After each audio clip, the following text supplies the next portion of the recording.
বারবার ডিভোর্স দেওয়ার হুমকি দেওয়ায় স্বামীর গোপনাঙ্গ কেটে দিলেন স্ত্রী। তথ্যভিডিও চিত্রে চাঁপাইনবাবগঞ্জ সদর প্রতিনিধি আলী হোসেন। প্রেম করে বিয়ে করেছিলেন রায়হান ও তাসলিমা, কিন্তু সম্প্রতি বারবার স্ত্রীকে ডিভোর্স দেওয়ার কথা বলে রায়হান। বারবার ডিভোর্স দেওয়ার এমন হুমকি দেওয়ায় নিজ স্বামীর গোপনাঙ্গ কেটে আলাদা করে দিয়েছে ক্ষুব্ধ স্ত্রী তাসলিমা।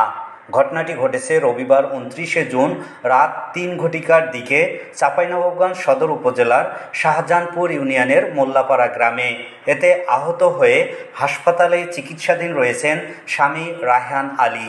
আহত রায়হান আলী সদর উপজেলার শাহজাহানপুর ইউনিয়নের মোল্লাপাড়া গ্রামের শরীফুল ইসলামের ছেলে। এ ঘটনায় পুলিশ আটক করেছে তাসলিমা খাতুনকে।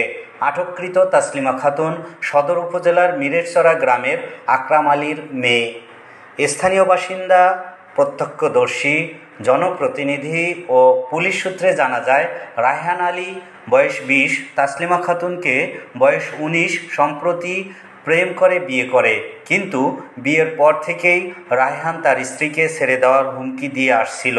এতে ক্ষুব্ধ হয়ে তাসলিমা খাতুন ঘুমন্ত অবস্থায় রাত 3 ঘটিকার দিকে ধারালো অস্ত্র দিয়ে তার স্বামীর গোপনাঙ্গ সম্পূর্ণ কেটে দেয়।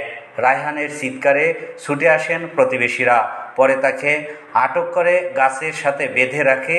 সকালে পুলিশের হাতে তাসলিমাকে সোপর্দ করা হয়।